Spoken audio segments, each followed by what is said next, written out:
I'm Tenitra Batiste, and we're doing BPA again.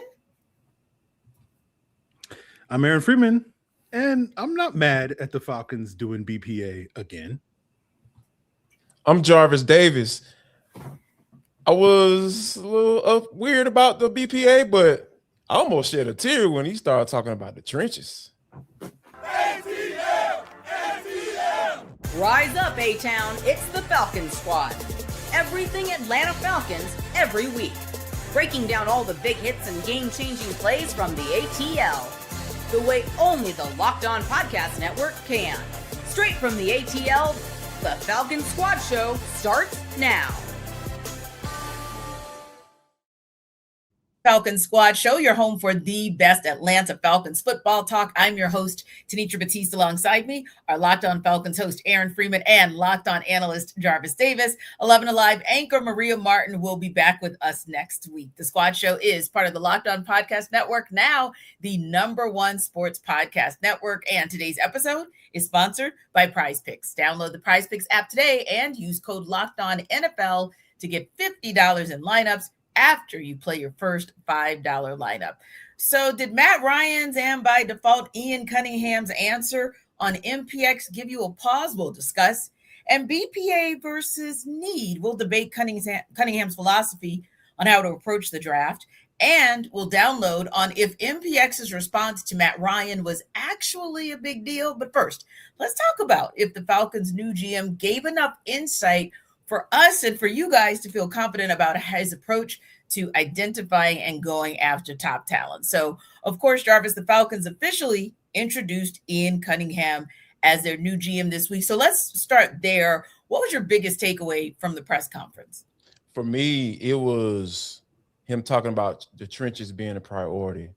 I'm telling you, T, I can say this with all my soul, my heart, my mind, everything just aligned with Ian Cunningham when he started talking about how the trenches is going to be the foundation of this football team. I got emotional, what I'm saying? I had to keep it together, you know what I mean? Because it just hit me something. I almost started shouting up in that doggone press room, you know what I mean? Because that's what I've been talking about all this time. And people, talk about how Terry going best player available and all that stuff and Bijan Robinson and all that. But I was like, man, but if you're trying to build something long-term, you got to start with that, with those guys up front. And I love what I heard from Ian Cunningham when he said that that's going to be the foundation of this football team. And I think that, hey, he's all right in my book, at least for now. Okay. And for you, Aaron, what was your biggest takeaway from the press conference? Yeah, as Jarvis said, Ian definitely won the press conference with some of the comments that he made, talking about the trenches. I asked my Locked On Falcons YouTube community, what was the sort of big takeaway and your favorite thing about what Ian Cunningham said? And overwhelmingly, it was build through the trenches. And that has been something, I think, for Falcon fans for many, many years. That has been an area of weakness. It's getting better. It's been something that they have been making strides and working on over the last couple of years in the Terry Fontenot era, and we're making strides. But I think this fan base, having watched this team over the last few decades, has always been like, we need to get stronger and better there. And I think Ian Cunningham sort of taking the ball and running with it with that element. But in addition to that really stood out to me. And then the other thing was just him having a polar opposite philosophy when it comes to, talking about draft picks as currency and sort of that notion. And we've talked about it before with his background coming from Baltimore and Philadelphia, which were teams that also believed in draft picks as currency. And that's a polar opposite opinion of Terry Fontenot's philosophy, where, he did use draft picks as currency, but it was often to give those picks away to go get other players and believing in his ability to draft with conviction, as Terry would always put it, in terms of the belief in the players that he was going to trade up and get. And it feels like Ian Cunningham's going to come in here with the opposite belief and, talking about taking swings and having more at bats. And that's really been the proven strategy for a lot of successful teams that have had that sustainable success long-term in the NFL, which is the more swings you get, the more at bats you get, the more hits you're going to have. And I think that's going to be a much better philosophy for this team long-term. And so those two things, winning in the trenches, using draft picks as currency, I think were the two big things that we wanted to hear from Ian Cunningham, and he absolutely won the press conference with those two statements. Yeah, and just kind of piggybacking on what you guys are saying, because I agree, that's excitement for me too, because of course you guys know that I am very much a fan of offensive linemen, just in terms of the cerebral nature by which they approach the game, but also your defensive linemen. They're setting the tone of saying, hey, we're going to dictate how this game goes offensively. And as you guys mentioned as well, Ian Cunningham talked about the influences that he had from Ozzie Newsome to Eric DeCosta, Howie Roseman, and obviously Ryan Poles. And when you look at all of them, they have a pretty good track record in terms of linemen, if you will. And just even on the offensive side of the ball, you look at a Jonathan Ogden, a Tyler Lindenbaum from the Ravens days, right? And then you look at Howie Roseman, that's Jason Kelsey, right? So you look at those moves, and then you look at the moves that even Ryan Poles made, whether it was in the draft, if you will, or whether it was in free agency. I think he probably most recently made more of his impact from free agency with a Joe on one side and a Grady Jarrett on the other. But ultimately speaking, he comes from a succession of GMs who have really, really backed up their words, right? With the importance of winning in the trenches. They've then shown you in the draft and even free agency what they've been able to do, and that they actually believe in that philosophy. Something else, Jarvis, that Cunningham said on his draft philosophy, and I'll quote, draft, develop, and retain. That's going to be our philosophy here too. You can't have enough draft picks. We did that in Baltimore, as you just mentioned. You want to retain your own, so that's what we are going to do. Is this the type of philosophy that can propel the Falcons back into the playoffs for the first time in 8 years? I believe so, because here's why I say that, because it's one thing to say that you want to draft, develop, and retain. I think the most important part of that is to be able to develop, right? Because you can't bank on building a team around first round draft picks. Like, you got to be able to hit on those 6th round guys, 7th round guys, 5th round guys, undrafted guys. Now, Terry had his fair share of and undrafted guys that played significant snaps for them, and they were effective. But I think that up and down that draft, you got to hit. It can't just be all about the first round draft pick, the sexy pick, right? Everybody talk about first round pick, and especially down here, because it seemed like those are only ones that kind of really have had an impact for you in the last decade or so, seemingly. So I feel like that type of philosophy. And then it also matters when those contracts come up too. True. A 6th round draft pick is probably not going to necessarily command what a 1st round pick at the end of his doggone contract going to command. And if that 6th round pick is a contributor for you or even a starter for you, that's almost just as valuable as your 1st round pick hit. So I feel like when you have that type of development going on, and then they aren't as expensive to retain, and you're able to keep them around, I feel like that's when you start working in a plan of building for the short term and the long term. And I think that when you have a general manager that can be able to balance that duality of the mind, I feel like you're definitely going to be finding yourself in the postseason real soon.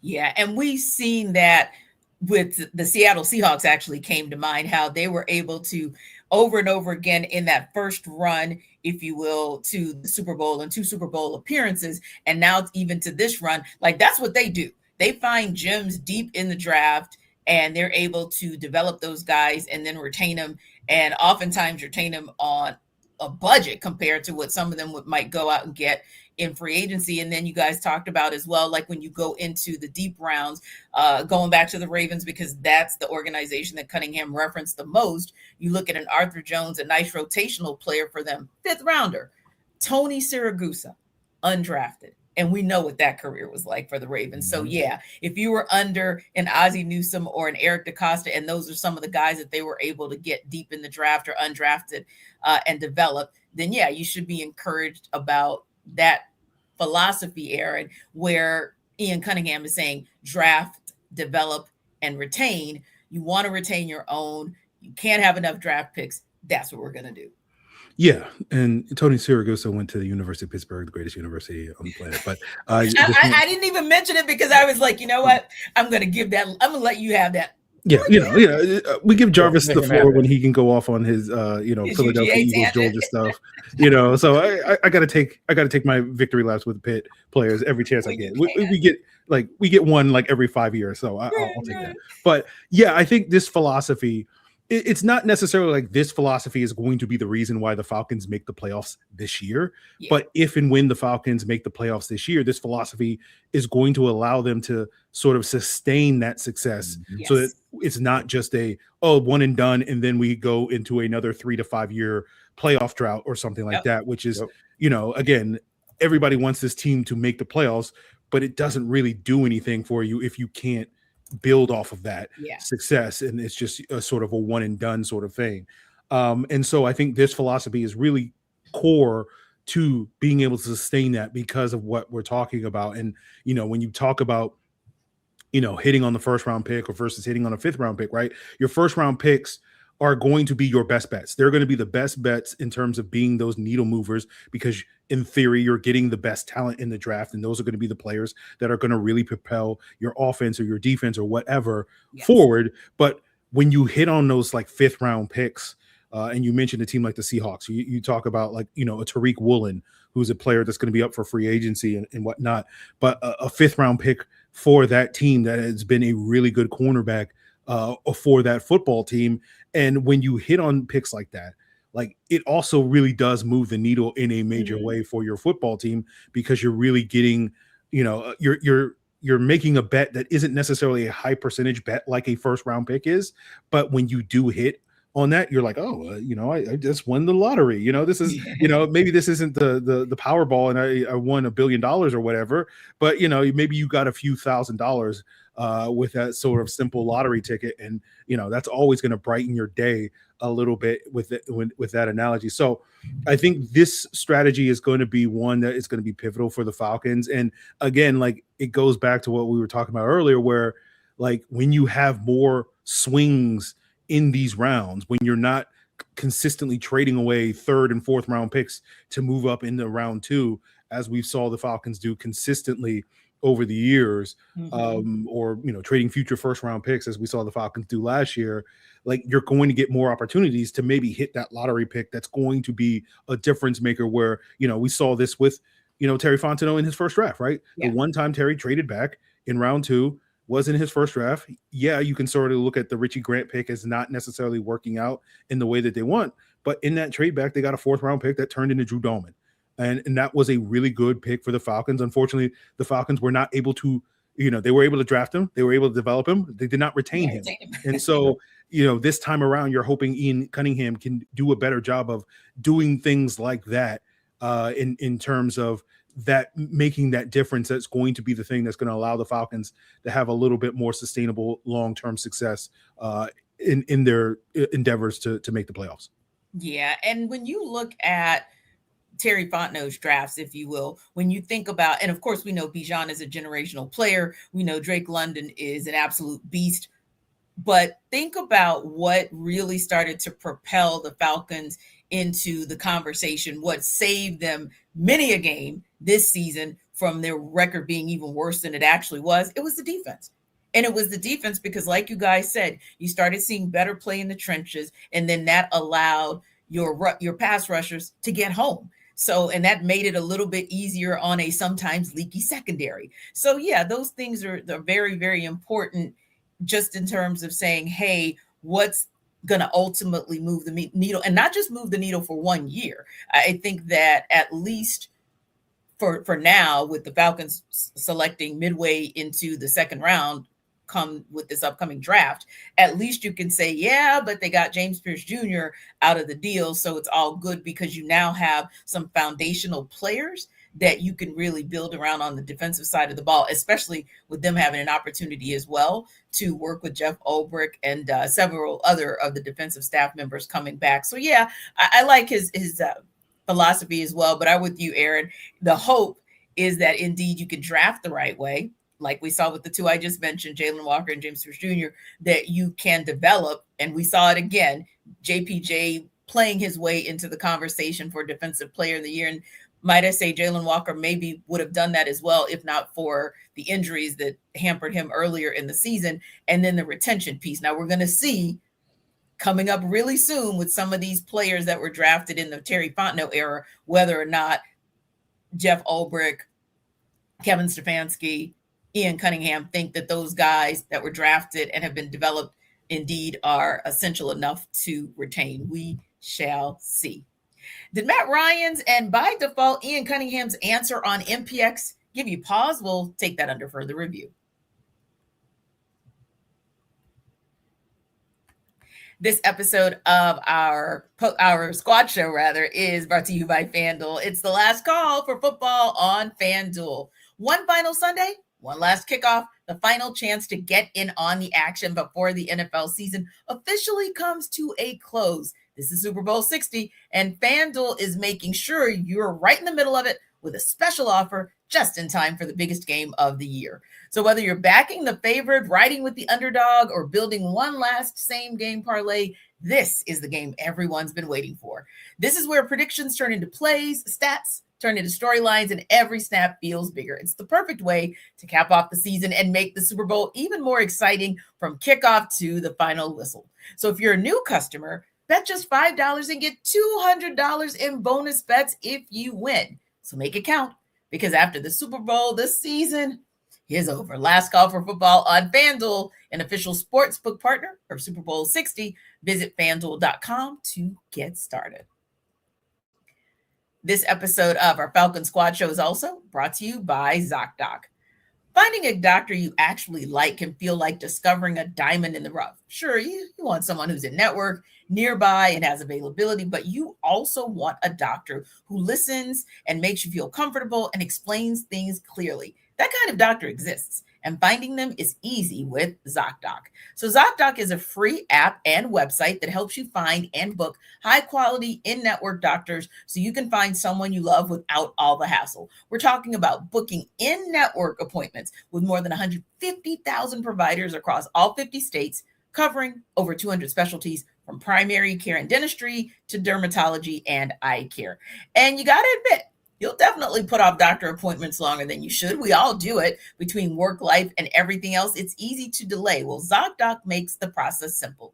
You can search by specialty or symptoms and actually build a care team that works for you. And you can see real-time availability and book instantly. No phone calls, no waiting on hold. So stop putting off those doctor appointments and go to ZocDoc.com/LockedOnNFL to find and instantly book a doctor you love today. That's ZocDoc.com/LockedOnNFL. ZocDoc.com/LockedOnNFL. Thanks to ZocDoc for sponsoring this message.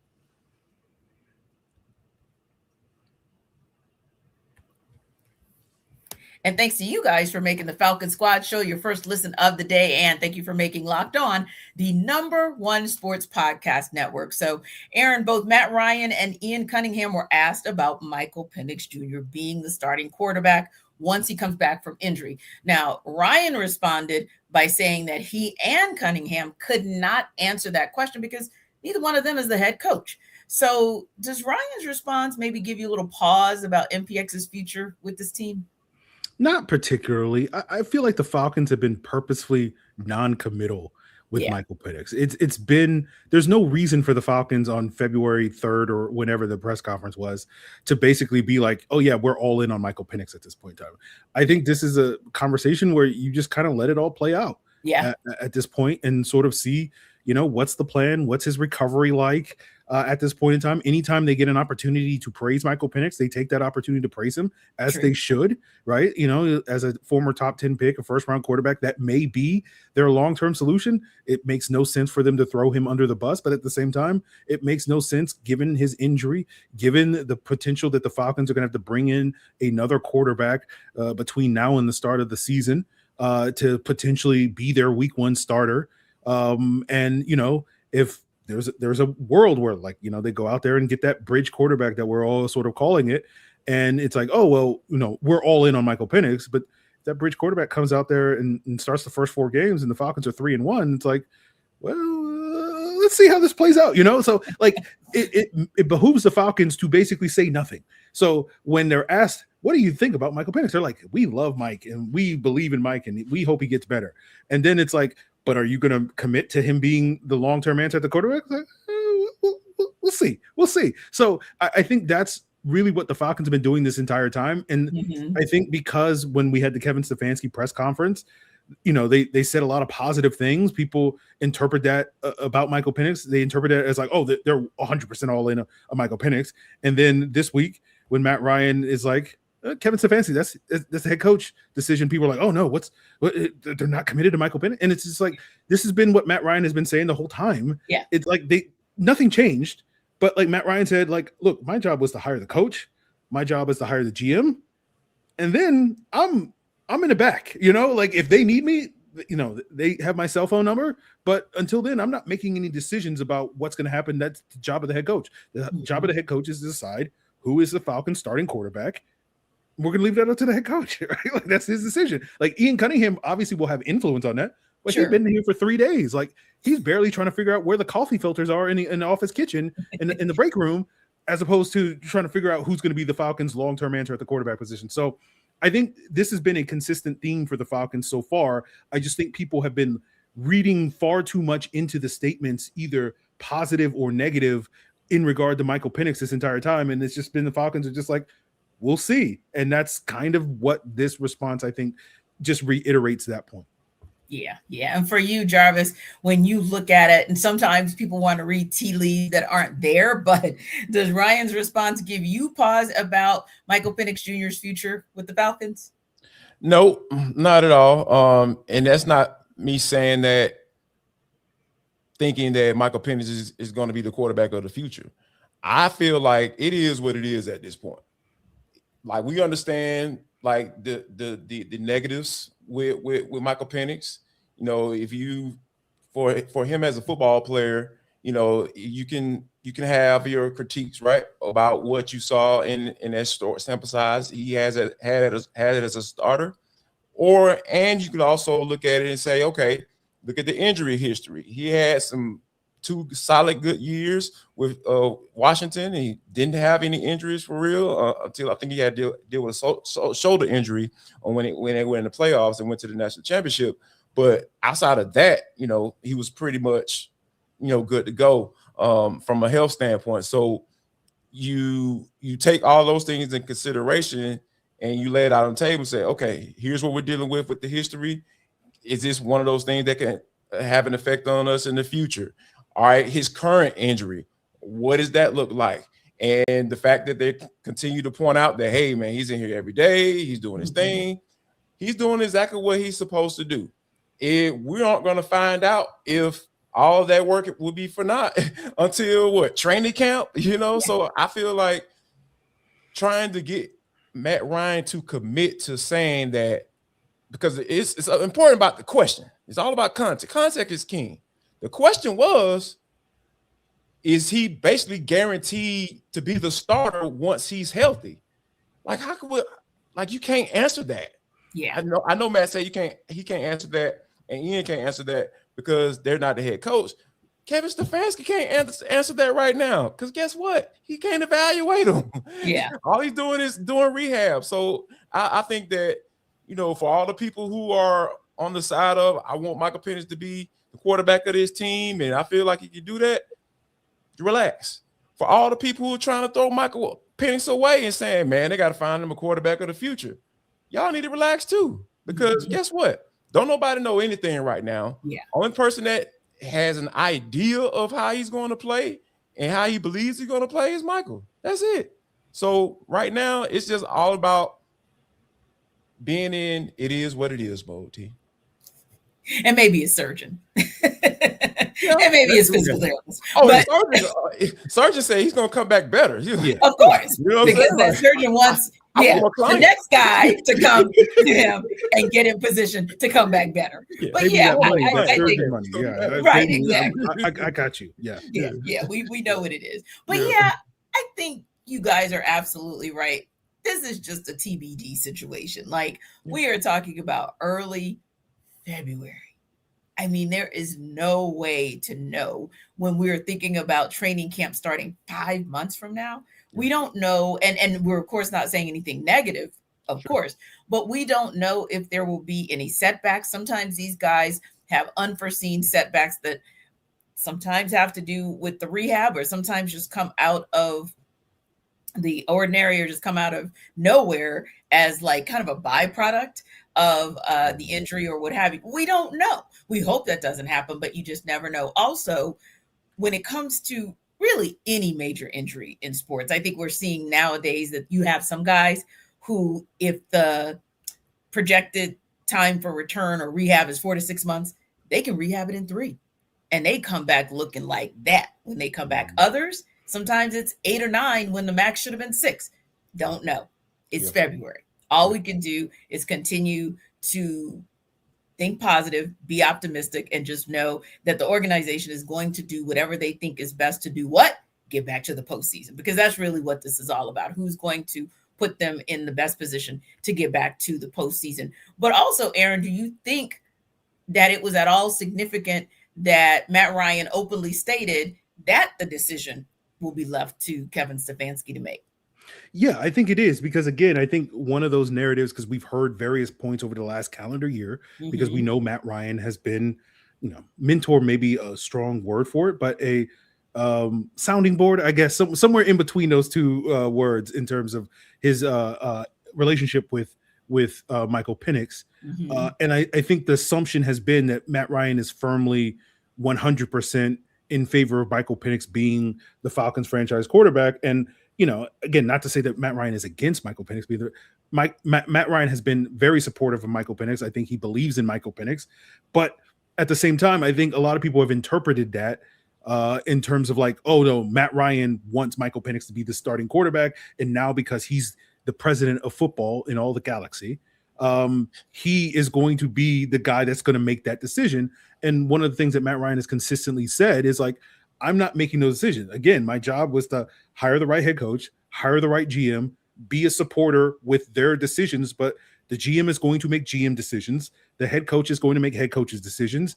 And all I get to do is support those guys in the ways that they need support in order to make those decisions. And him basically sticking to his story, as he said, and basically said, who's going to be the starting quarterback? That's a head coaching decision. That's the job of the head coach to decide, obviously with the GM obviously having some input as well. And then, of course, if they need Matt Ryan to give his 2 cents, he obviously is there to give his 2 cents, but it is not his responsibility to decide, even though he is, again, the president of football in all of the world.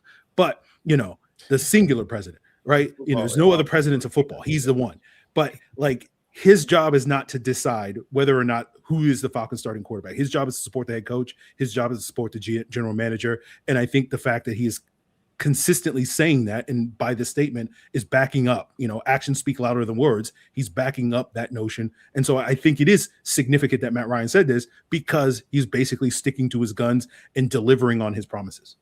Yeah. And I think that's a good point that you make, Aaron, about the fact that when Matt Ryan was in retired NFL player mode, retired NFL player turned studio analyst mode, it's one thing to be in favor of the guy that was drafted to essentially be the next step. And when I say the next step, meaning there was Michael Vick, there was Matt Ryan. Now who's next? He's being groomed and was drafted to be the generational or the franchise QB, right? So of course, when Matt Ryan is in that space, he's going to be more vocal and he's going to be a little bit more assertive in his support, but his role is different now. So you have to think that, hey, he's got to put some of that distance between that version of Matt Ryan and the president of football version of Matt Ryan, because ultimately that Matt Ryan was just trying to make sure that the guy who replaced him as the franchise QB is actually in position to succeed. This Matt Ryan is saying, hey, I am in part responsible for making sure he succeeds, but I am not the reason, or I'm not going to be the decision maker on whether or not that happens. So for you, Jarvis, when you look at what Matt Ryan has openly stated about that decision on MPX being left to Kevin Stefanski to make, do you think that was significant at all? Absolutely. And I think it's very significant for Kevin Stefanski, because going back to when he was the head coach at Cleveland, there were a lot of decisions that once he got fired, it came out that they weren't his decisions to make. Yep. You know, whether it be with quarterbacks and the whole Deshaun Watson situation, it was just a lot of decisions being made above his head. Mm-hmm. And I think that for Matt to put it out there publicly so everybody can see it and hear it for themselves and say, nah, man, it was so, I was like sitting like right there in the front row, and I literally saw him put his hand on Ian and said, he's like, man, no, we can't make that decision. Because, you know, Ian and I, like, we aren't the head coach of this football team. He even put his hand in front of the general manager.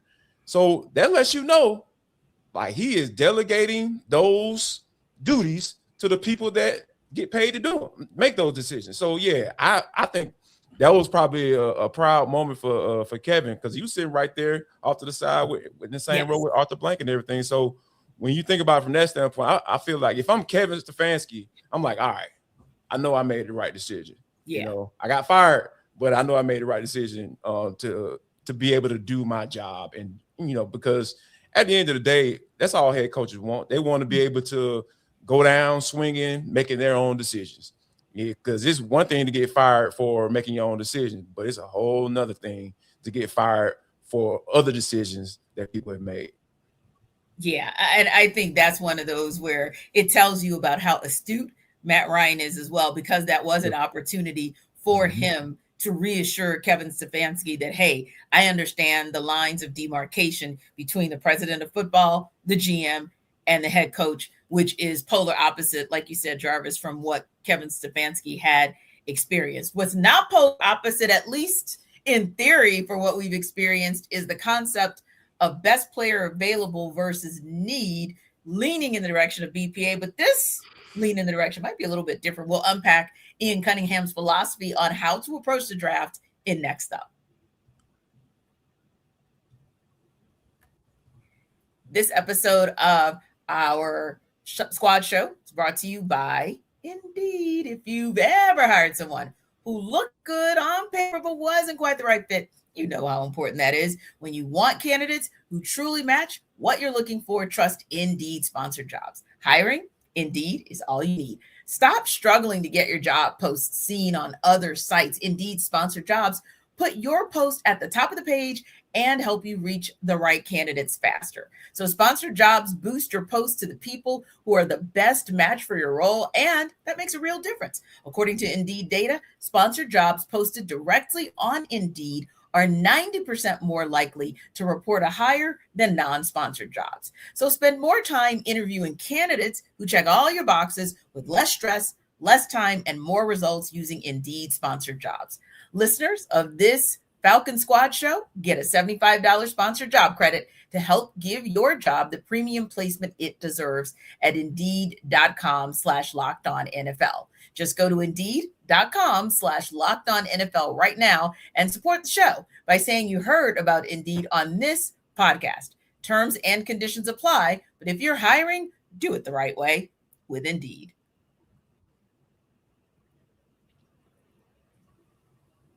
So, Jarvis, it depends on who says BPA and what their philosophy is on BPA. Sometimes it's encouraging, other times it has been triggering. But we heard the concept, of course, brought up because everyone wants to know, as a GM, is your philosophy to go for the best player available or focus on a position of need? So Ian Cunningham mentioned in a recent interview with Fox 5 that he believes in, quote, best player available. You're chasing your tail if you go for need. You believe that's the right way to go? So I'm gonna have to get a little, caveatish right here, T, because I believe your mindset towards best player available matters. And I think that when we look at what best player available got the Atlanta Falcons, Kyle Pitts, Bijan Robinson, Drake London, right? 2 out of 3. Solid, right? But I think that when you look at the deficiencies on the defense side of the football until this last draft, yeah, what did best player available get you? You see what I'm saying? So I think that with Ian Cunningham having the mindset of trenches being the foundation of your football team, shoot, I might value that doggone offensive lineman more so than that wide receiver that might be sitting right there. And if those guys have similar grades, so who's the best player? You know what I mean? Yeah. The best player is going to be what you value the most. What's your foundation of how you want to build a football team? So, yeah, I believe that Ian Cunningham, if his best player available and his two players sitting right there, pretty much the same grade, I feel like they're going to go with that offensive line. Yeah. And I'm totally fine with that, T. I promise you. I'll be sitting back there watching the draft and be like, man, people aren't going to get any crazy reactions from me anymore because of this man is like drafting everybody that I really actually like. Yeah, and I think that that's a great point that you make, like, because we already talked about his mindset, his philosophy, the GM tree that he comes from, and the fact that that GM tree was predicated on draft, development, retain, but doing that looking at the players in the trenches, I think that's probably what gives a little bit more encouragement with this version of BPA than maybe the best player available version that you just mentioned that we saw 3 times. And again, takes away nothing from the fact that Bijan is a generational player, that Drake London is next level, and that if you can get him consistently, when he's consistent, Kyle Pitts is the unicorn that we thought he was. But on the same token, we have said it, Jake Matthews is getting older. So you've got to start thinking about a succession plan, right?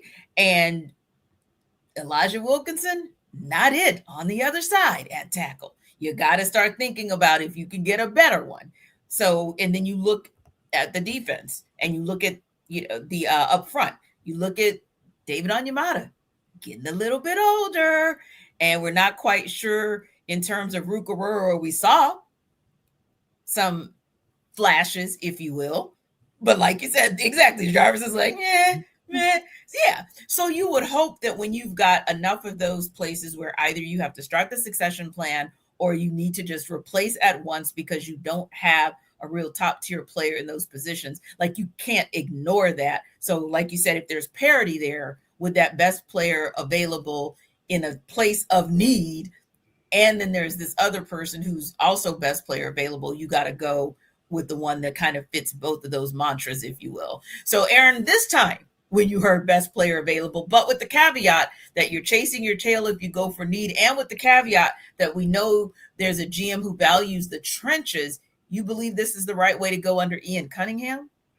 Yeah, I think so. The best player available versus need conversation, it's always presented as like this black and white, like you either go one or the other, right? But it's really just like a shade of gray in a spectrum between those two sort of points. Like no one drafts purely off of need, and no one just simply goes like, oh, we're just going to draft the best player on our board and ignore need, where it's like, oh, well, we have an all pro, like the best player on your board, highest grade player, might be a running back at 48, but you're not taking a running back at 48 with Bijan Robinson. So that's one of those things where it's never purely one or the other. It's a spectrum. And I think with the Falcons, as Jarvis laid it out, like it really just kind of depends on identity and vision and sort of what you value, right?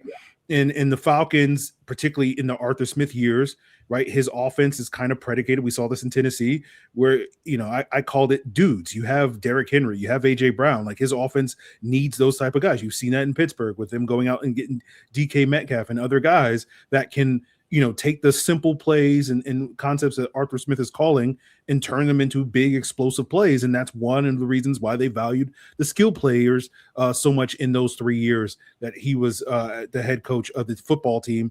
And the real challenge is going to be with Kevin Stefanski in this new regime.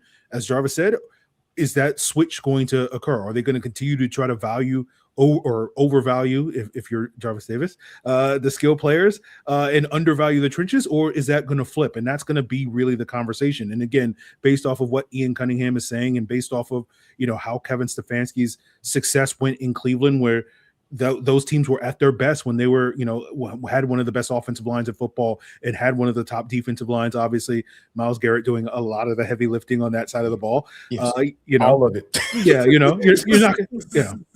Chances are you're not going to find a Myles Garrett, but yeah, you get like 75% of the way there. With James Pierce and Jalen Walker, and that would be a great place to be. But sure.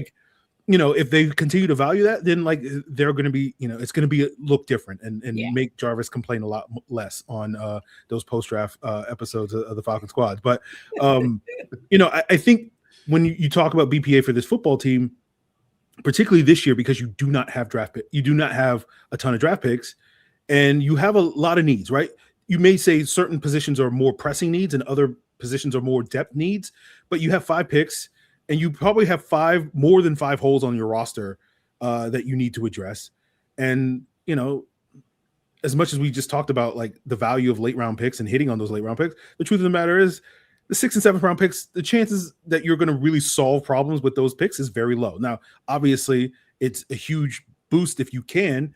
But if you're the Falcons, this is not going to be 1 year where we just plug a couple of holes and we're good to go and all of our problems are solved. This is going to take multiple years. And so particularly, I think for this year's draft, the Falcons should just focus on just get good players in the building as opposed to let's chase these 2 or 3 needs with our 2nd, 3rd, or 4th round pick. Let's just get as many good players in the building and let it figure it out. Next year in 2027, hopefully we'll have a fuller slate of picks, potentially get some more and some comp picks from letting a couple of free agents walk this offseason. And then you'll have maybe 10 plus picks in 2027. And then you can be a little bit more specific, trying to fit specific needs because you have the ammunition that we can plug and play with other spots later in the draft. But this year in particular, I think BPA or best player available is a much better strategy for the Falcons just because they have so many holes, so many areas of weakness that they need to shore up. And they just don't have the draft assets to do so. So just get the best player that you can get with those 2nd and 3rd and 6th and 7th round picks this year. And I think that's going to do more to help you long-term than just we're going to be hyper-specific targeting, especially with a new coaching staff coming in, where it's certain spots that you're oh, we're good here. And then you come to find out that player that you thought you were good with doesn't quite fit what the new regime is trying to do. And now all of a sudden, that was the other follow-up comment that Ian Cunningham made, where it's he basically said, sometimes you think an area is not a need or is a need in 1 year, and then the next year you don't think it's a need. And so that's what he meant when you're chasing your tail, sort of going for need. And so I think this strategy with Ian Cunningham makes a lot more sense for the Falcons as we sit here right now.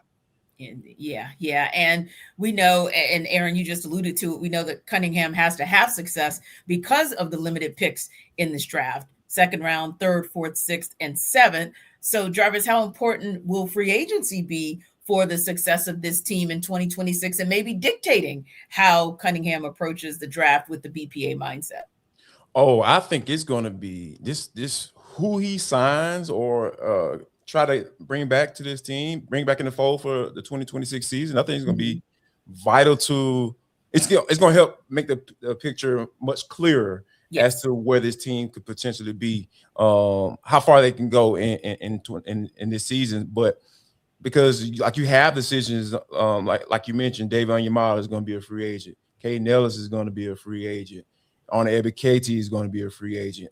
However you feel about those players, they're going to have to make decisions on them. And I think that when you think about building a football team, where you are in the salary cap, okay, your Kirk Cousins is out of here. They're gonna go ahead and make that. That's supposed to be one of those things that's automatically gone. They made that decision before Ian even got hired. So I just feel like how he operates in free agency once that new league year hits.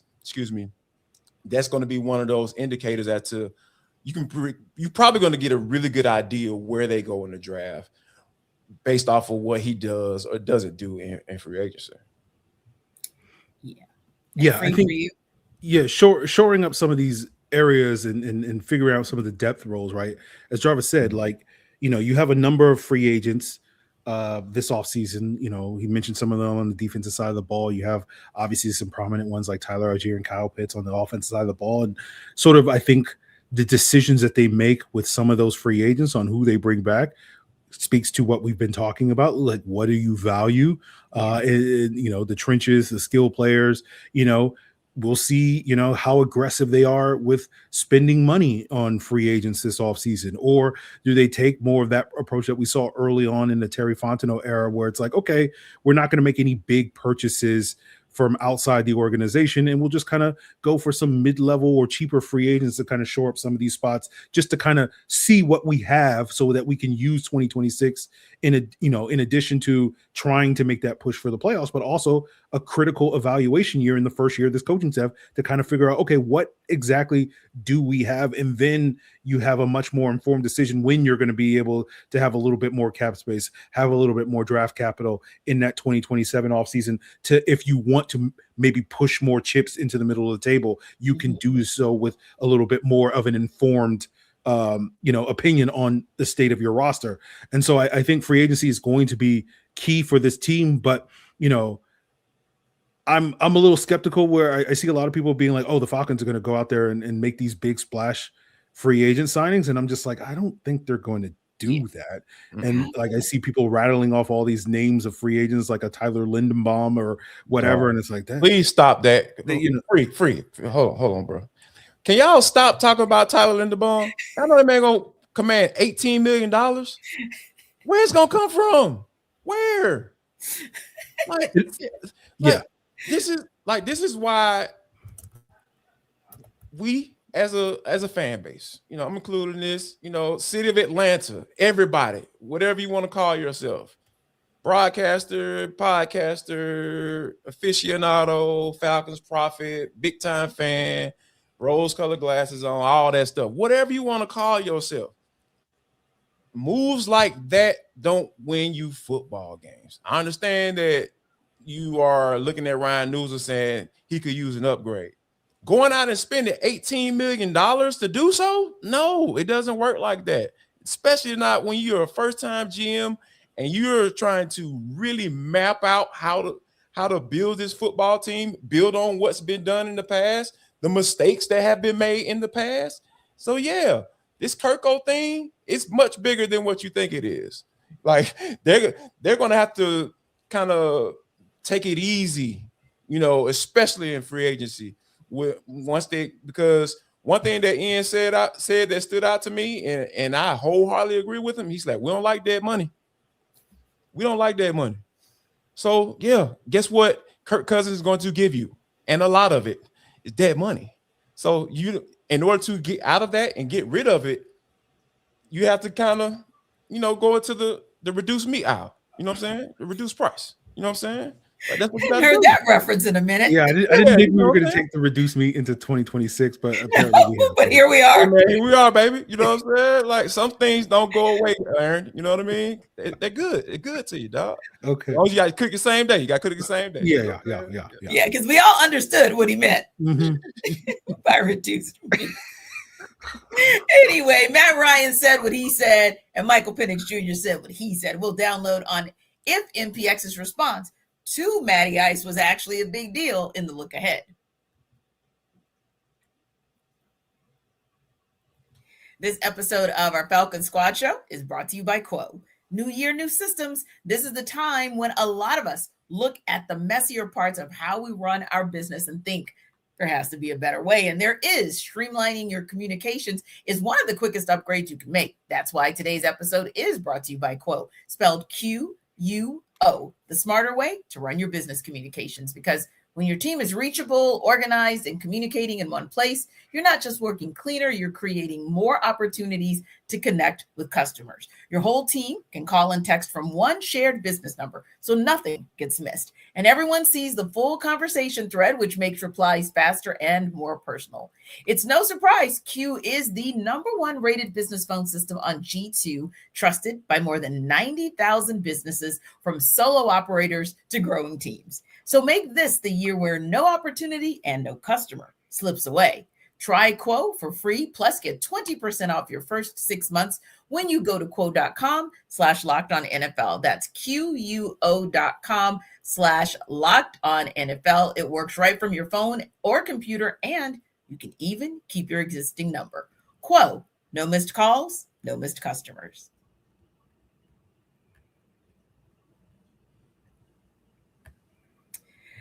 So Michael Penix Jr. took to social media. Pretty long post on Instagram addressing the firestorm, and I put that in quotes, that came from Matt Ryan being quote unquote non-committal about MPX's future with the team. Now, you know, a lot of times, Free, when you see this type of thing where a leader makes a statement, a player pops back, all of a sudden it's a controversy. But real talk, was the response to this response overblown? Well, I think it's interesting because I think people are reading into it. This is a response to what Matt Ryan said. And I tend to think it's more a response to what Stephen A. Smith said on First Take. Could be. As opposed to, anything Matt Ryan said. Because for those that missed it, Stephen A. Smith in First Take talked about Michael Penix, and they talked specifically about the Falcons being committed to Matt Ryan or Michael Penix based off of Matt Ryan's statements. And in that conversation, Stephen A. Smith said a thing that I've seen a couple of times on Instagram. You know, I'm not really on Instagram like that, following Falcons players, but every time Michael Penix's Instagram comes up and people are like, oh, Michael Penix posted something on Instagram is interesting, it always seems to be in response, at least my interpretation of it, of this narrative that the reason why the Falcons didn't go under center with Michael Penix is because he has bad knees. Yeah. And he always seems to be like, that's BS. And Stephen A. Smith was basically echoing this talking point that I think just some random person on the internet said, and everybody's just like taking it as like a truth. Yeah. And sort of that to me was my interpretation of this long post that Michael Penix did. We know NFL players typically at the end of the season will make some long Instagram posts about their previous season and the next season, particularly when it comes to players coming off injuries and all these. I think that's really all that wrapped up. But the fact that it came at that specific time within a few hours of this First take to me is not probably a coincidence. So, you know, in the sense of, is it overblown? You know, it's social media and ain't nobody care.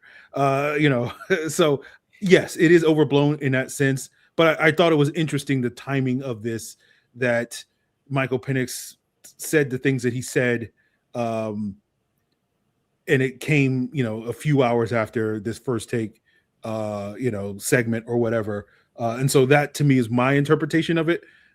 Basically this false narrative that like Michael Penix has bad knees and that's why the Falcons can't operate under center. And I feel like he always claps back when he hears that because he knows it's BS as it is. And so that was my interpretation of it. Yeah. And for you, Jarvis, people thinking, and I think Aaron makes a great point.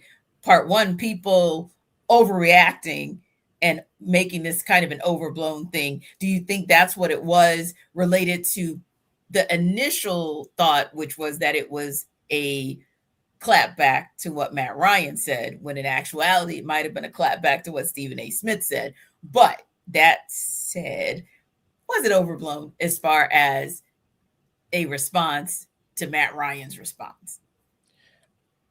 I think, well, to answer your question about the whole Matt, I don't think that was a response to what Matt Ryan said. I don't believe that. Because in context, Michael Penix wouldn't have had any issue with how Matt Ryan responded. Because essentially how he responded is that Michael Penix could be the starting quarterback for this team, as long as he continues to do what he does and he stays healthy. Yes. That's all you want as a player, is a shot, right? Yes. Because it's a new regime. They don't have to commit to you. And, the general manager didn't draft you. All of those things go into that little indicator. And Michael Penix just wants to be able to have a chance. So I don't think that was in response to him. I do think it's a response to Stephen A. Smith, though, because at the end of the day, that was a dumb statement. It was just stupid. I've never heard, analysis about football so ignorant. It's just ignorant. The fact that he said that with a serious face, I was just like, dog, what the hell are you talking about? Because like, who are you talking to that told you that? Right. Because I don't. Raise your hand if you trust Stephen A. Smith's football acumen. Like, so why are we giving this any type of doggone just validation as to what Michael Penix's future is going to be? Mm-hmm. And it sucks that he has to respond to that. Yeah. You know, I mean, First Take is, you know, been around for forever. Like I used to watch First Take back in the day, and then I got older and I got wiser. You know what I'm saying? And I departed. You know what I'm saying? Like, because when you learn better, you do better. That's just life. So yeah, and another thing, let me go ahead and get this off my chest. I feel like Zach Robinson and Raheem Morris were even dumber for how they put this man in position, because Zach Robinson said Michael Penix is more comfortable in the pistol. Really? So when did you put him under center to try it out to come to that conclusion? Because my understanding, from what I've seen, bro, you ain't put that man under center hardly at all. And then when you got in short yardage situations and you decided to do a quarterback sneak or something like that, you brought in Felipe Franks. Yes. So when did you put him in under center to determine that he will be more comfortable in the pistol because he looked uncomfortable in up under center? That's what people assume when you say stupid stuff like that. That's why I say the more I think about what Zach Robinson did, the less I like that dude, because it's just so many things that they set that man up for failure. They set that man up for failure to have to deal with comments like he got bad knees, so he can't get under center. What are we talking about? Have you ever heard of Sage Rosenfels? That man was old as doo-doo. Bernie Kosar was old as doo-doo, getting his behind up under center at 40 years old, playing in the league. Come on now, what are we talking about? These dudes been playing in the same position, getting up on the center since they were like 8, 9 years old. Now all of a sudden he can't even do it at all. Yeah. Man, come on, get out of here, man. Like, that is so dumb to me. Stephen A. Smith is just such a figment of my imagination at this point. Like, I just think that guy is just gone. He is so gone in so many ways, and I don't think we have enough time to talk about why. Yeah, and just kind of piggybacking off the comment about Zach Robinson and by default Raheem Morris, yeah, it's incumbent upon you if your quarterback, right? If he played more in the shotgun and maybe pistol in college and maybe under center wasn't exactly his cup of tea, well, that's your responsibility to make it his cup of tea. You can't make me think as well that a player who had what was it that they said, the elite, not IQ, but elite processor. If you like elite processors, then that means his IQ should have allowed him to be able to figure out how to play under center and then to actually execute it.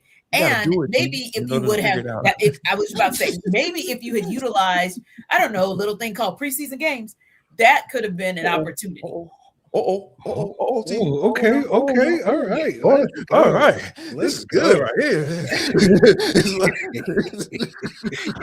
That's yeah, exactly. So yeah, let's talk about that. I'll be interested to see how that works out this year. Real talk with Tommy Rees and Kevin Stefanski, if the opportunity exists. I mean, you never know, because he is coming off a more serious injury in this situation, so we can understand if maybe he doesn't get those reps. But I know we'll be watching during training camp. Imagine this concept.